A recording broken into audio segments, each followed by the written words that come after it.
Ilang taon ka na ngayon? 21. 21. So, from sa simula mo, now, narito ka na ngayon, one of the top amateurs natin. Anong pakiramdam mo na eto na, nandito ka na and growing pa? Masaya. Pahiram ng pahiram yung ginagawa. Kaya maganda lang. Practice. Masalamat ako kay Sir Kyle Brada na kurang sa sa amin. At nagpasalamat ako sa Philippine Sports kasi sa national team ako ngayon. Oo. Ano yung mga forthcoming tournaments mo? Coming tournaments ko yung next week sa Luisita. Luisita? ADT. ATP. ADT. Mm-hmm. Yun pa lang yung And ngayon, ano mo sa magulang mo? Na sabi nga, 11 kayo magkakapatid, nakakatulong na ba? Ano ba ang sabi sa iyo? Ano ang promise mo sa magulang mo? Wala naman po. Masaya naman sila sa mga resultang panalo lang po or kahit hindi, masaya pa rin. Support up rin sa akin. Ayan, no? So, Fritz, parting words tayo. Actually, marami na siyang di ba? Ano yung nag-champion siya pinasali ni Pike si Bobby sa qualifying for the professional league. Kailan yun?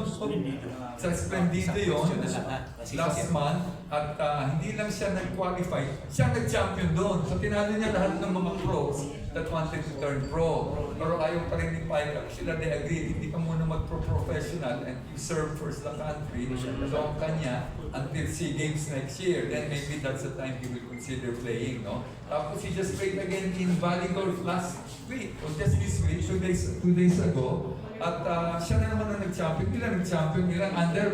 Ilang under ka? 20 under. 20 under na 4 days. 20 under? Average siya of 5 under every day. Check. Hindi, 20 over yung sa akin. 20 over. Magkamali 1 day lang yung kanya. 20 over. So ayun, nasabi nga next week, meron naman sa Sunusipa. Okay, one final question. Okay. Yung kay Bobby naman, paano nyo napanatili ninyo ang success ninyo sa paglalaro ng golf, especially right now?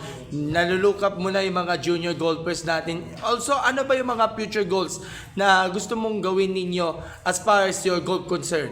Golf career is concerned. Thank you. Yung target namin is PGA Tour. PGA. Kaya dapat mahirap yung training. At nagpapasalamat ko kay Sir Mike Braga na yung mga binibigay niya sa akin training.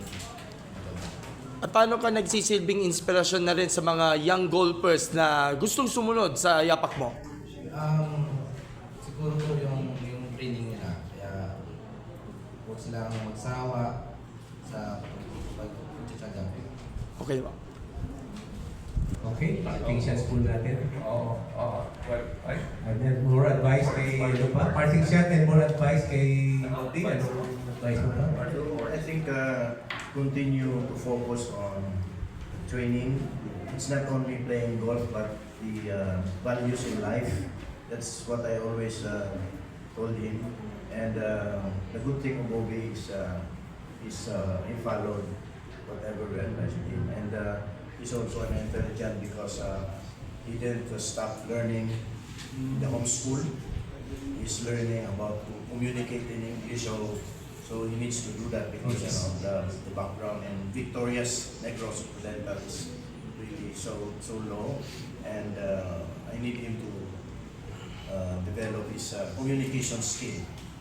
Okay, so Bobby continue doing the sacrifice, and I know our target is Philippine Golf Association in the US. Yes. With Tiger Woods. Yes. So, Ay, sino pala idol mo? Bobby? Sino? Ha? Sino idol mo sa international? Siguro po si Tiger Woods. Tiger Woods. Wow. Sabi ko kasi Tiger Woods eh. So, Bob, parting shots, and how does this align no, sa Yes, project yes. ng TSC? No? na tanong mo kung how he would serve as an inspiration. No? Well, siya kasi, just like, ano ito, lalo si Frankie Vignosa before, no? The legendary Frankie Vignosa. Siya kasi, he came from humble beginnings eh. Diba? Sa Bukidnon siya, diba sa Del Monte, anak siya ng greenskeeper.